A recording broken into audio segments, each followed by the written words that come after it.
Here we are on a new episode of the Personal PR Show. And today we have the honor to have Ed with us, Ed Squire from Canada, based in Colorado. Ed has brought a guest from Portugal. Her name is Patricia Selmo, right? And now I'm not going to talk anymore. I'll leave the stage to you guys. Wow. Okay. Wow. It's a big stage, and I love stages. First of all, Patricia, it's great to be here, and it's an honor, and I really thank you. I really have enjoyed being in this group since you started it, and I think there's huge potential in it, and I can see it growing. I don't know what your aspirations are for it as far as size and impact, but doing what you do, I would imagine it's not small. So it's great, and I think it's high quality, and the people in this group are very high quality people, and I try to spend as much time as I can interacting and being around everybody. And it's wild because you have people from all over the world here. So you have people in Australia and Canada, United States, and in the UK and other parts of the world. And I'm like, oh my gosh, I need to be up 24 hours a day to be involved in this group. But of course we don't. But I think you've got a really cool niche here, and I think you're very good at what you do. So thanks for having me on a live Zoom. Well, thank you so much for the compliment, and thank you also for being so active in our group, because I see you interact with a lot of our members at different times of the day, right? Because sometimes I'm like, shouldn't Ed be sleeping right now? And no, he's probably interacting with our members from all over the world. Yes, which is amazing. So thank you so much for, being with us since the very beginning and believing in us. Yes, that is amazing. And what else should I say? I say also that Joyful Julie is just... Oh, that's a lovely name. Exactly. Yes. Joyful Julie. Please show us how joyful you are. I don't know. I'll have to work on that. Now, it's been a lovely day so far. The weather's fantastic here in Tampa. So, in Tampa, oh wow! I think I'm a little bit envious now that you're in Tampa. I'm in Switzerland. It's already cold this week. Probably no. It's like it's warm, but there was a breeze, so it's not even like hot and muggy. It was actually really, really nice. It'll be hot and muggy by the afternoon, but for morning, so it's morning for me. Yes, and yes, for Ed too, and for Patricia and myself, it's actually the afternoon. Patricia is in Portugal, Ed is in Colorado, and yes, let's talk about the weather for 20 seconds. What's the weather like in Colorado today, Ed? Oh, thank God, it's cool. We had rain yesterday. We're going to get rain later on today. It's been not as bad as California and some parts of the UK, but man, we have been just blasted with heat, just heat. And it drives me nuts after a little while because I like to get out and do stuff. But, I'm from Canada, so I like things to be a little cooler, although I've been here for a long time.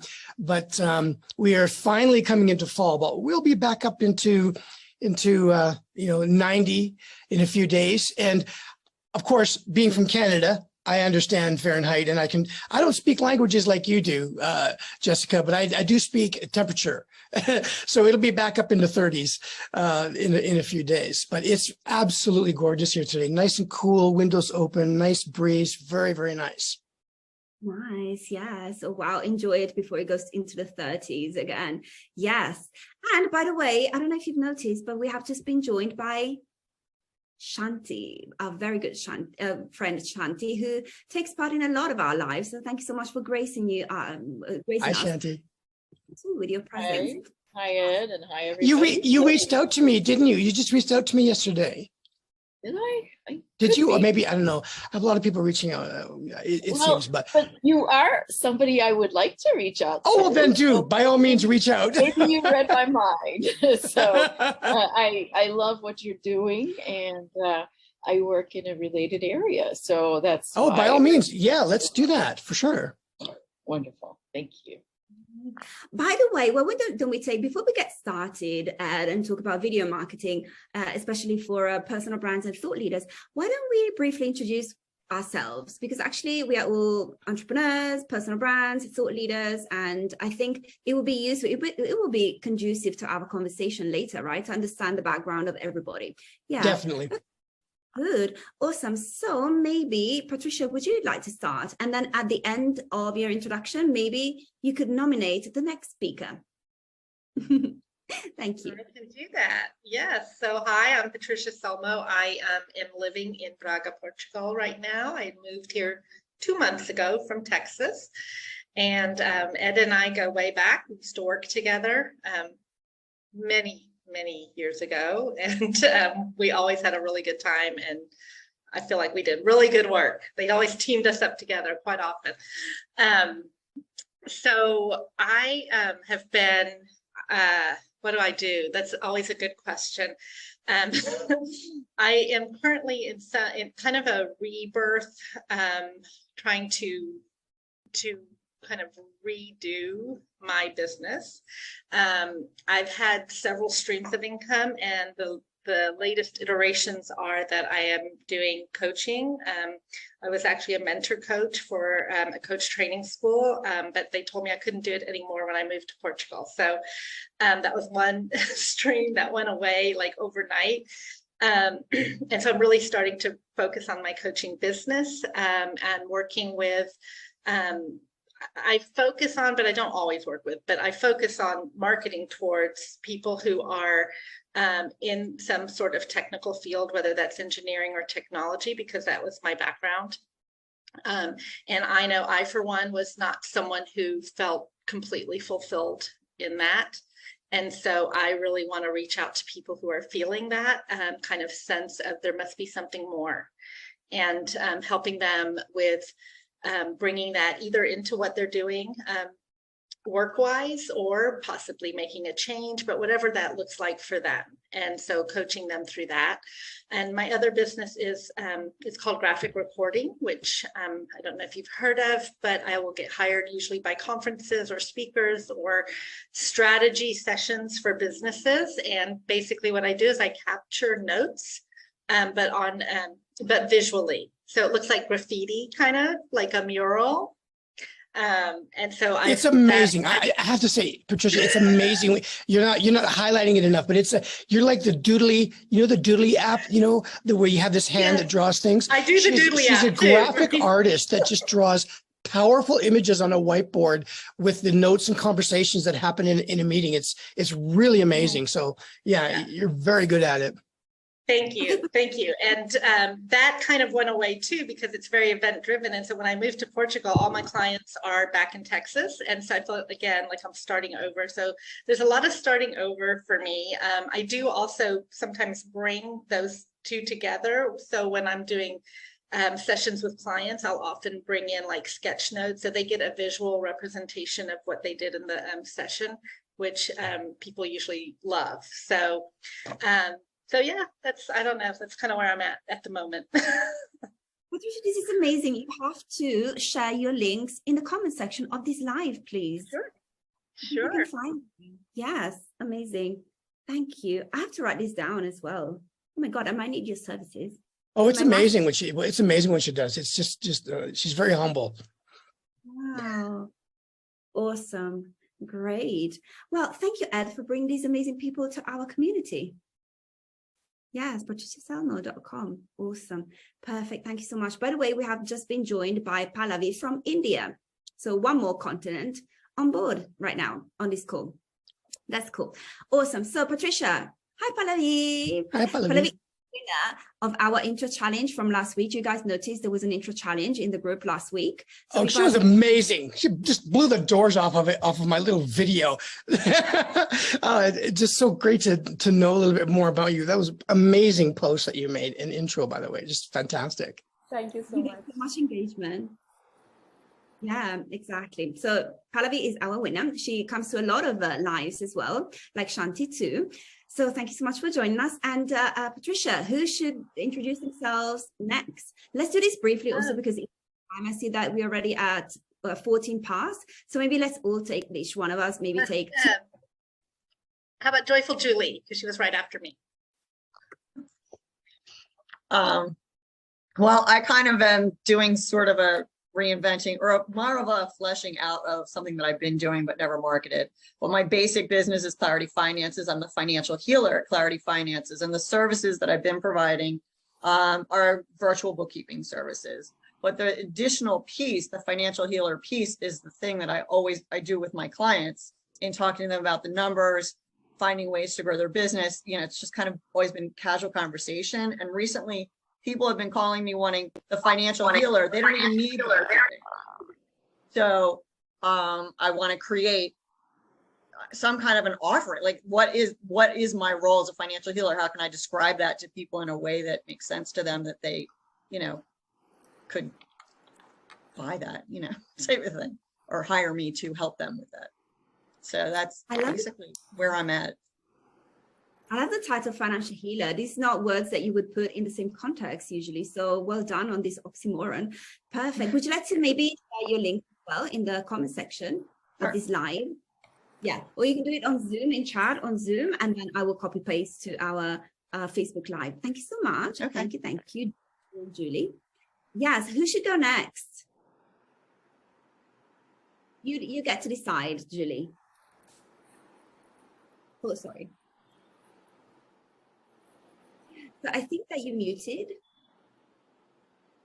I thought I unmuted. Sorry about that. Shanti, I would like to hear from Shanti next.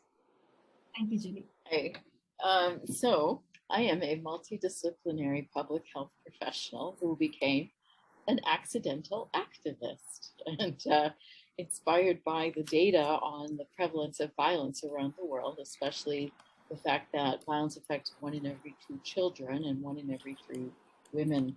And so I am I'm a peace activist, and I'm working to end the global epidemic of violence.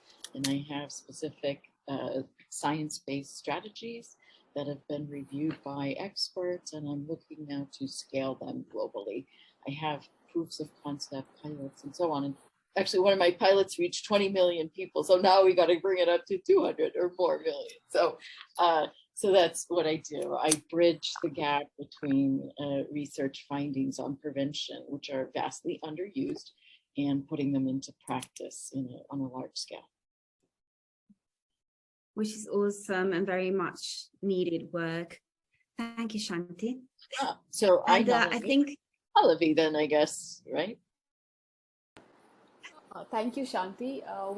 My name is Pallavi, and I'm joining in from India. I think Joyful Julie just mentioned, I'm also into energy healing, a different type of energy healing called pranic healing.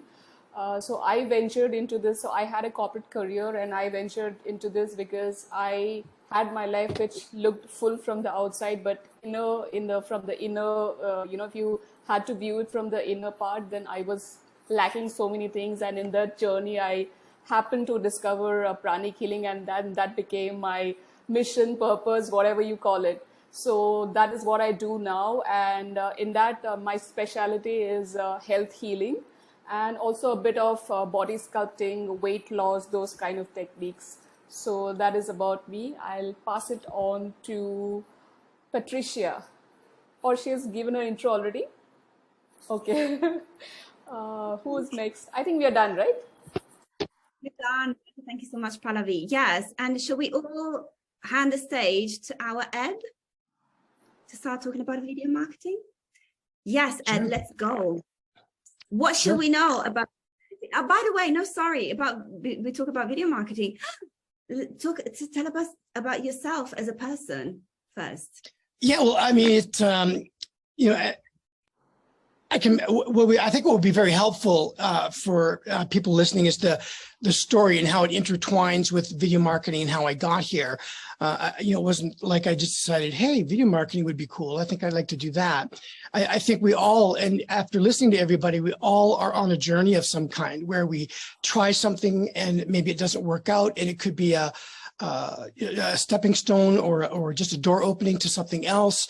And I don't think we ever just like get in social media and get in business online and think, oh, this is what I want to do, because it takes time to figure out what really energizes us, what it is that really is our passion. And I think sometimes we think we know our passion until we go for it, and then we find out it's not our passion. And I think we need to be, this has been my story, is just being open to finding out what is it that really lights me up, as they say, right? And, coming out of corporate America for, 25 plus years, where I was consulting for Fortune 500 and global companies around the United States, Canada, and Europe, I had the bizarre, I call it bizarre, because I don't have a college education. I kind of do, I just didn't finish it. I have no formal certification that would qualify you to be able to consult with high-end companies and to work with leaders of companies like Pepsi-Cola and major pharmaceutical companies in France and Geneva, and all the amazing things that I used to do. I just found a way to work hard and Google my way, also ask people and just learn, because I got paid so well. I wanted to keep that job as long as I could. And so I learned a ton of skills. But after doing that for so long, I ended up burning out, and I really came to a place where I felt like my identity was really embedded into what I did and what I made. And so when I would talk to people, I just kind of felt really puffed up in a sense, right? Oh, I love people asking me what I do. I travel the world. I do all this amazing consulting. I make all this money and stuff. But the reality was I was just crushing on the inside from the pressure. And it just wasn't the type of work that I really, really enjoyed. And so when that, I tell people when I changed my career, well, I didn't actually change my career. I had a massive mental health breakdown is what ended up happening. And that's the truth of my story. I could not function anymore. And I didn't understand what was happening to me. And so I did all the things you need to do, which I encourage people to do when you are having mental health issues. That's get help. So I went to my doctor and a psychiatrist and a mental health therapist, and long story short, they said, you need to take a break. You need to get off of what you're doing and you need to decompress. And so I went into about a 5-year recovery process of just really getting healthy. And 5 years is quite a long time, because I thought, you know what, that's a good idea. I need a break because I'm having a midlife crisis. I'm burned out. I'm divorced. Everything's falling apart. I definitely need some time. So after 3 months of being on disability, I thought I must be doing better by now. And I wasn't. I was actually worse. So I had to go 3 months longer. By the time I got to 6 months, the reality is, at least here and in this job and in this situation, I had to get terminated from my job, which was just a shocking thing, because I knew that I would probably not go back to that level of income again, because I didn't have a college education, didn't have certification, great experience. But at that time in the industry, they really wanted you to have some certification. And so it was so much pressure. So after 6 months, I was like, what am I going to do? Well, part of my story is, and it's tragic and it's horrific, but it's part of my story, and I have no problem sharing it. But I'm a survivor of childhood sexual abuse from the time I was 4 until I was 10. And it's a whole big story in itself. And that's really what brought me to a point of breakdown. It wasn't just the job. It wasn't just going through a divorce. It was all of these decades of horrible things in my life that I was trying to manage. And so, I went through this process of just trying to heal from all these things.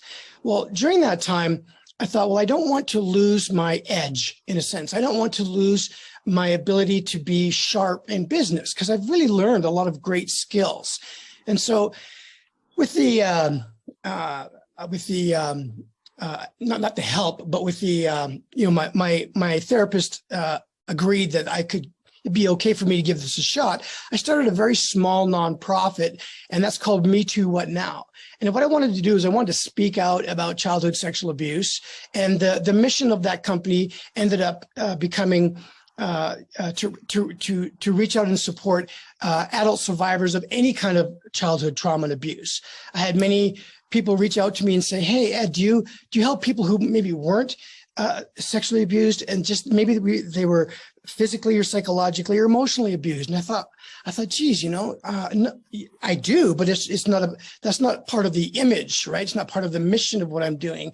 And I thought, I'm going to rethink what my mission is, because, how you got traumatized is just part of your story, but the results of that are very similar for all of us.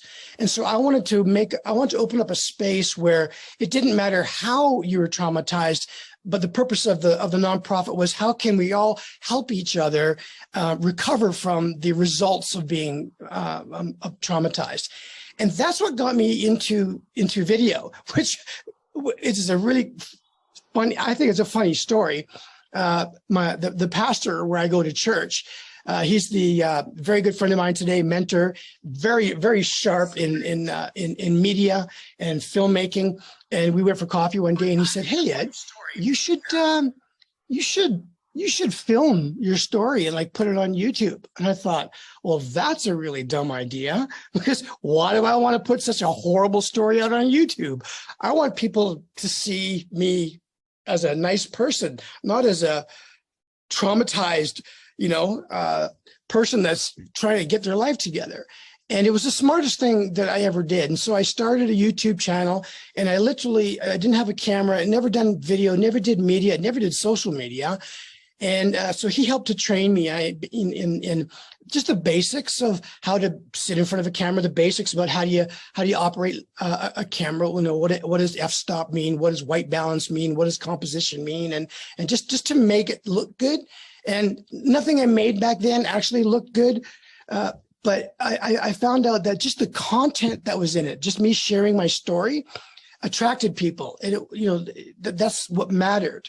And I went through a lawsuit, and I sued the provincial government back in British Columbia through the Supreme Court. I sued one of my abusers, and that really gained traction with a lot of boys that were also abused by one of the teachers that abused me. And all of a sudden, this thing began to get life. And I was very fortunate to I didn't know anything about branding and marketing and these things at that time, but I was very fortunate and lucky that I picked a brand name called Me Too, What Now?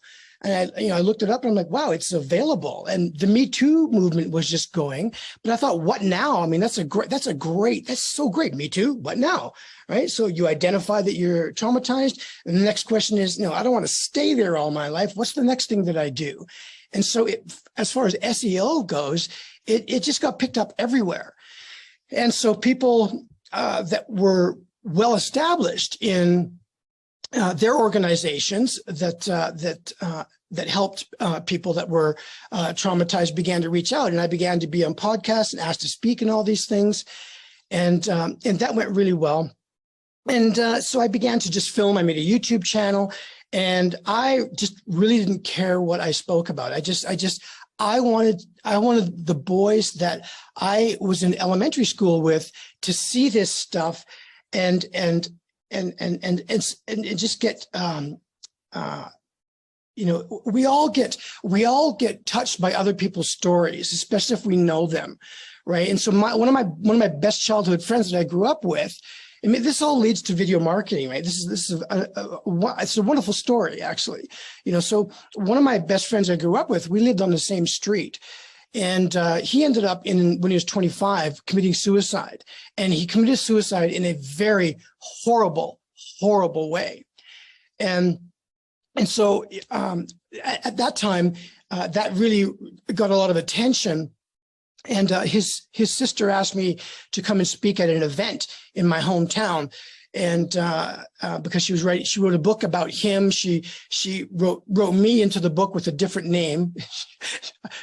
I read the book, and she goes, what was the name? Does the name, I don't know. She took my name and kind of twisted it and made it into something different. And I was like, that is me, right? And she told my story with Jim in her book. And it was like Fred McGuire. That's it. I'm Ed Squire. She made this name called Fred McGuire. And I was like, I never even noticed that. And so I went through this experience of telling my story in public, which was just a very difficult thing to do because it was such a horrible story. And the people I was speaking to were people I grew up with when I was younger. And then after that, I had the opportunity to speak to an organization in Denver who were raising awareness about child sex trafficking in the Denver area. And it was their the first time they did this, and it became a yearly event that they put on, and it's called Shift. And I actually have a poster on my wall. They asked me to come and speak at it, and I was like just so embarrassed to come and speak at it because there's so many tragic things in my story that were so dark that aren't appropriate for this conversation, but you can certainly go to my YouTube channel or my website, and my story is wide open about what I did, the effects of the childhood trauma that I experienced and how that really traumatized my life and put me in some very, very dark places. So they asked me to come and share that in Denver. I agreed to do it. There were 1,000 people there, and I just had a serious mental health breakdown on stage in front of 1,000 people. I've done a lot of speaking throughout my career, and I thought, you know what, this is a good thing. I'll be okay. Everybody's always nervous getting on stage, but once I get rolling, it's good. But when I got up there and began to share the things that I was up to, I had a meltdown. And I'm very grateful that it was a safe place to be. And people saw that I was having this meltdown. And I created a lot of great relationships in that. So out of that, I was just on this journey of healing. But I really enjoyed photography. I really enjoyed video. I really enjoyed just the creative aspect of it. I began to learn about storytelling. I began to educate myself in how do you write a book? What is the 3-act narrative? What is the hero's journey? How do we create something that captivates people? Because you know, when I first started to write my memoir, my sister's she's a published author. I said, I'm going to write my memoir. She goes, oh, really? How are you going to do that? And I said, well, I'm just going to I'm going to write the memoir. She said, well, give me an idea. What's the first paragraph like? And I'm like, I don't know. It's a dark and stormy night, like Snoopy says. I don't know. And I learned that there's a real talent into writing a story. And so I began to do that. And I found it just very attractive, right? It's just something that really, really compelled me to want to learn more. How do I tell my story better? And not only that, how do I film other people's stories and craft that in video so that it's not just something that, you know, you click on to the next thing? How do I make it compelling? And how do I honor the person that is telling their story? So I did that for several years. And then I thought, you know, that what part of my story is the sad effect of the trauma for me was what do you call it when you don't like yourself a lot? What is that? Self-loathing, right? So I was deeply, deeply self-loathing. I looked like this on the surface. You wouldn't know that I was self-loathing, but I just really, really did not like myself. And I was really even at a suicidal state at that time and everything. I thought, I need to learn to be kind to myself. I need to learn to love myself somehow. And so I went through this next journey of doing that. And so I began to actually get a bunch of t-shirts that had kindness quotes on them. And wherever I went, people would they seemed to stick out, and it attracted people. You know, one story is I wore a t-shirt into a Starbucks, and the t-shirt said, "One kind word can change someone's entire day." And this elderly lady, the barista, she looked at me and she says, "Oh, I could use a word. What's my word?" And I was like, "What are you talking about?" And I was all in my head. And she goes, "Your shirt, it says one kind word can change someone's entire day." And I said, "Oh, well," I looked at her and I said, "You know what?" I said, I don't know how you did it today. I said, but just the whole thing you got going on here, what you're wearing, your makeup. I said, you just look amazing. I said, it's just, you have got it going on, my friend. And she just lit up. I mean, it absolutely changed her day. And she started to tear up a little bit and said, thank you very much. And then I realized, wow, it's extremely important and very powerful when we speak kindness into other people's lives and take the time to get out of our own heads and do something for others. And so then I started a podcast called Visible Kindness. And I think people think on the surface, it's about acts of kindness. And there's a lot of podcasts out there about acts of kindness, but mine is focused on, that's part of it. But the foundation of it is learning to love yourself, and then how does that affect me, and then how does that affect my outer world and other relationships. And I haven't it's been on hiatus since last December, because that leads into the next part of my story, which is I decided to create a video marketing company. So I just couldn't do everything all at once. Me Too, What Now, and podcasting, and it'll all come back in the coming weeks. So I'm looking forward to it.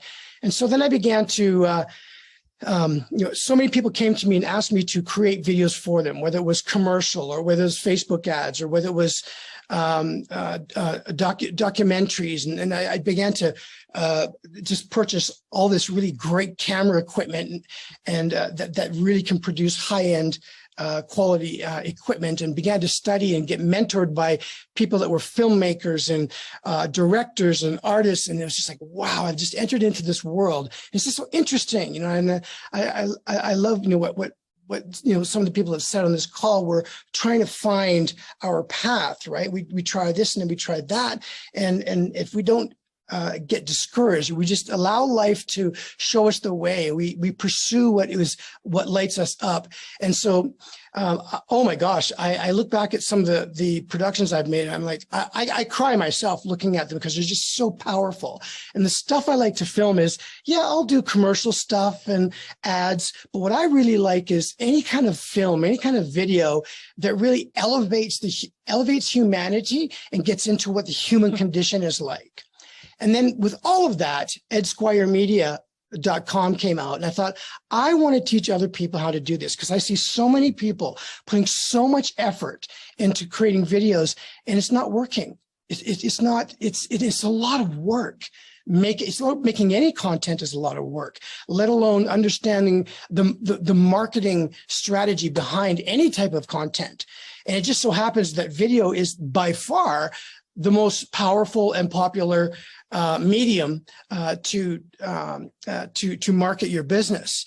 And it is, I'm like, oh, cool. I got into something that is the best, right? It's not imagery. It's not static. It's this video is it. So how can I teach people the strategies and the techniques without it becoming complicated? What is the simplicity behind it that really, really makes a powerful video that can get your message out there, make an impact, because that's what we're trying to do.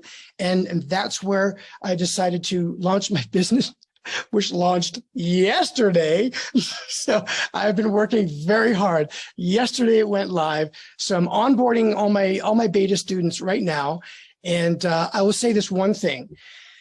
There's two very important things to creating a great video. And one is, and the research shows it is absolutely far beyond any other type of content. It is being authentic. Being authentic. And that's a Web 3.0 thing. That's a blockchain thing. That's a whole thing, the way the culture is going. I get that. But it is authenticity that people like. And that's a hard thing to accomplish on camera. We can take a picture and look authentic. That's one thing. We can write stuff and be authentic. That's another. But when you put yourself in front of the camera and now you want to be authentic, that's completely different. So the very first week in my course, we just dive deep into how do we do that?